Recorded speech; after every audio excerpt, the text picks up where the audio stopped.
তার কারণে আমাদের অনেক নেতা কর্মী নির্যাতন হয়েছে, জেলখানা গিয়েছেন, বন্ধুত্ব বরণ করেছেন এবং মৃত্যুবরণ করেছেন। 28 তারিখের পরে বাংলাদেশ জাতীয়বাদী দলের কেন্দ্রীয় অফিসে কোন অঙ্গ সময়ের নেতা কর্মীরা তখন ছিল না। কিন্তু আমার তো নেশা হয়ে গেছে ভাই, আমি সকাল 10টায় রাত্রে 3টায় যাই। এখন আমি তো আমার ভালো লাগে না পার্টিতে আসছে, মানে আমার ব্যবসা বাণিজ্য যখন আগের বাইন ব্যবসা ছিল সব ব্যবসা শেষ। 3টা গাড়ি ছিল, গাজীপুরে 7খানা জায়গা কিনছি, ওটা বিক্রি করছি, দেশে 10 জায়গা কিনছি, ওটা বিক্রি করলাম, শুধু এই স্বেচ্ছাসেবক দিচ্ছে। কিন্তু পরিণতি কি হলো? আমি অ্যাক্টিভ থাকার কারণে আমার পথ নাই, আমি কোনো ভাই লোক না, আমি রাষ্ট্রপতি বেগম খালেদা জিয়ার লোক। কারণ লঙ্কা তারেক রহমানের লোকের বিদায় আমাদেরকে বাদ দিয়ে দিয়েছেন। কারণ আমরা তো তাদের বাসা বাজার করতে পারি না, নেতা বাথরুমে গেলে তার বদনার পানি খুলে দিতে পারি না, আমাকে পথ দিয়ে তার লাভ কি? আমরা কার লোক? আমরা বদনার সৈন্যের নেতা হতে চাই না, আমরা রাজপথে পরিশ্রম করে নেতা হতে চাই।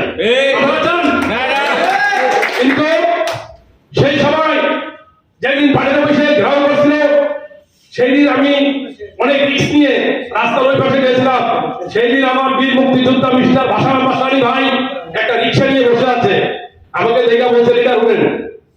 আমি তো ভাই আমাকে ঘিরে ফেলছে, কয় উঠে না, আমি আছি পিছনে, আমার গাড়ির ভিতরে দাঁড়িয়ে আছে। প্রয়োজনে 71 সালে যুদ্ধ করছি দেশের জন্য, প্রয়োজনে আজকে আবার যুদ্ধ করবো আপনার জন্য।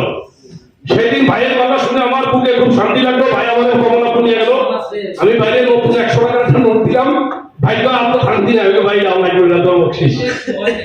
ভাষা ভাসানি ভাই এবং আমরা যখন বাড়ির বিষয় নিচে বসা, ফয়জুল্লাহ ইকবাল সাহেব যখন আমরা বই লাইব্রেরির মধ্যে সবসময় আমাদের যে মধ্যে সাধারণ সম্পাদক, ঢাকা বিশ্ববিদ্যালয়ের সাবেক রাজপথের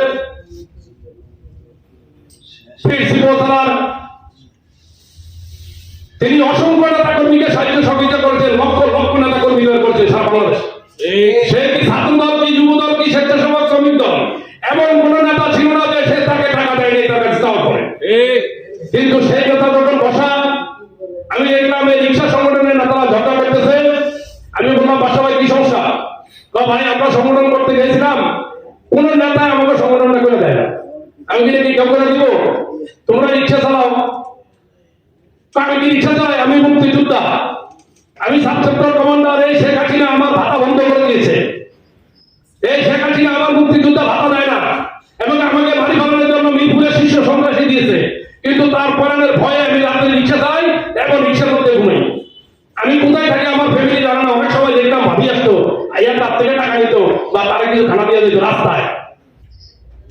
কিন্তু সে সবাই আমি বললাম ভাই রিক্সা কোথায় একটা চরিত্র আছে, ভাড়া 50 টাকা 80 টাকা দিয়ে ভাগ হয়েছে। বা সবাই সব জানা ছিল, সবাই এসে দিল। আমি বললাম যে ঠিক আছে।